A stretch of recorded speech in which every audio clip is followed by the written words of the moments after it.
Assalamualaikum warahmatullahi wabarakatuh.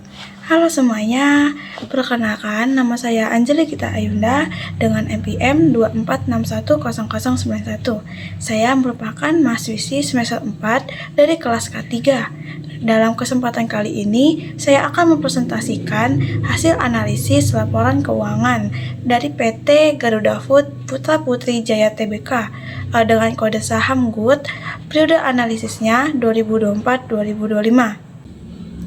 PT Garuda Food Putra Putri Jaya Tbk adalah salah satu perusahaan makanan dan minuman terbesar di Indonesia yang didirikan pada tahun 1990 di Pati, Jawa Tengah. Perusahaan ini memproduksi sebagian produk seperti kacang, biskuit, snack, minuman, coklat, dan keju, serta merek terkenal seperti Garuda Geri dan Coklatos.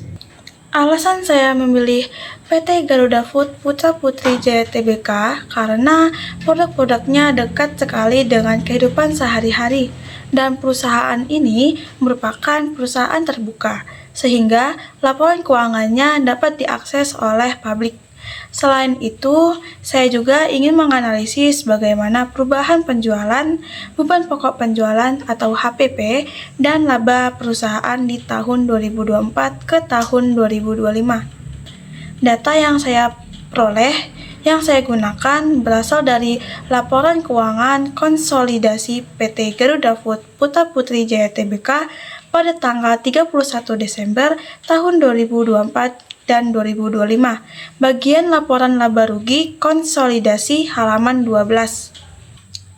Selanjutnya, saya akan membandingkan 4 komponen utama laporan laba rugi antara tahun 2024 dan 2025. Yang pertama, pendapatan meningkat sekitar 12,24 triliun pada tahun 2024 menjadi 13,12 triliun pada tahun 2025. Artinya, penjualan meningkat sebesar 884,26 miliar atau sekitar 7,23%.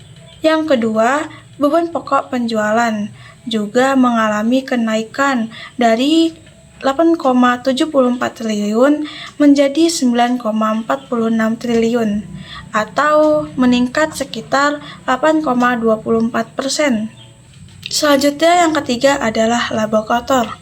Laba kotor meningkat dari 3,49 triliun menjadi 3,66 triliun atau naik sekitar 4,70%. Dan yang terakhir adalah laba bersih. Laba bersih meningkat dari 687,19 miliar menjadi 756,23 miliar. Dengan itu, laba bersih meningkat sekitar 10,05%. Berdasarkan data yang saya analisis, dapat disimpulkan bahwa pendapatan dan laba bersih pada PT Garuda Food Putra Putri Jaya Tbk mengalami peningkatan pada tahun 2025. Selanjutnya, saya akan menganalisis terhadap biaya dan laba. Pada tahun 2024, persentase beban pokok penjualan adalah sebesar 71,45%. Pada tahun 2025, persentase ini meningkat menjadi 72,12%. Artinya, dari setiap 100 penjualan, biaya pokok yang dikeluarkan meningkat dari sekitar 71,45 menjadi 72,12. Kemudian, margin laba kotor turun dari 28,55% menjadi 27,88%. Penurunan ini menunjukkan bahwa perusahaan memperoleh laba kotor yang sedikit lebih kecil dari setiap rupiah penjualannya. Jadi, apabila dilihat dari sisi pengendaliannya, beban pokok penjualan, perusahaan ini mengalami sedikit penurunan efisiensi karena pertumbuhan beban pokok penjualan lebih tinggi dibandingkan pertumbuhan penjualan. Dengan begitu, laba bersih perusahaan tetap meningkat. Dengan itu, laba bersih perusahaan tetap meningkat. Jadi, kenaikan biaya produksi belum sampai menyebabkan penurunan laba bersih perusahaan. Selanjutnya, saya akan menjelaskan dua faktor yang mempengaruhi kinerja pada PT Garuda Food Putra Putri Jaya Tbk.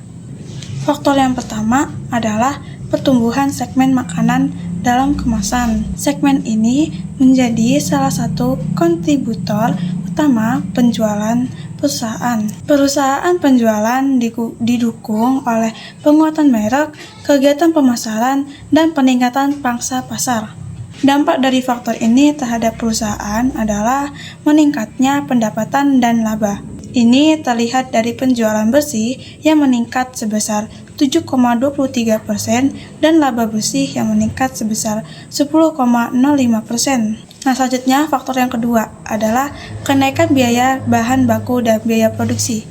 Hal ini dapat dilihat dari beban pokok penjualan atau HPP yang meningkat sebesar 8,24%, lebih tinggi dibandingkan pertumbuhan penjualan yang hanya sebesar 7,23%. Dampaknya terhadap perusahaan ini adalah margin laba kotor yang mengalami penurunan dari 28,55% pada tahun 2024 menjadi 27,84% di tahun 2025. Artinya, biaya yang dikeluarkan untuk menghasilkan produk meningkat lebih cepat dibandingkan pertumbuhan penjualan.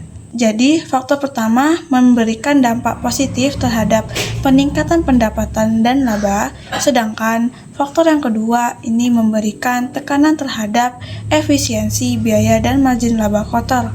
Berdasarkan analisis yang telah dilakukan, dapat disimpulkan bahwa kondisi PT Garuda Food Putra Putri Jaya Tbk pada tahun 2025 secara umum mengalami perbaikan. Penjualan bersih meningkat sebesar 7,23% dan laba bersihnya meningkat sebesar 10,05%.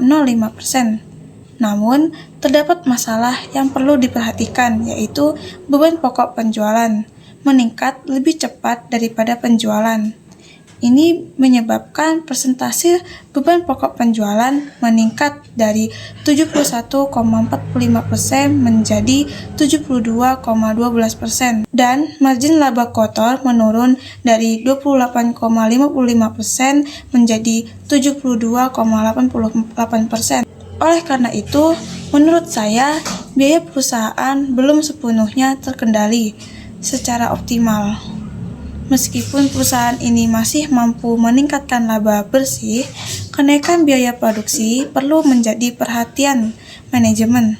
Rekomendasi yang pertama adalah perusahaan perlu memperkuatkan pengendalian biaya bahan baku dengan mencari pemasok alternatif, melakukan negosiasi kontrak jangka panjang, dan memanfaatkan strategi mitigasi terhadap fluktuasi harga serta kurs. Rekomendasi yang kedua adalah meningkatkan efisiensi produk dan mengevaluasi strategi harga jual agar kenaikan biaya yang diimbangi dengan peningkatan margin. Selain itu, perusahaan perlu terus mengembang inovasi produk dan memperkuatkan pemasaran digital untuk menjaga pertumbuhan penjualan dan daya saing. Demikian presentasi analisis laporan keuangan pada PT Garuda Food Putra Putri Jaya Tbk pada periode 2024 sampai 2025. Terima kasih atas perhatiannya. Saya akhiri. Wassalamualaikum warahmatullahi wabarakatuh.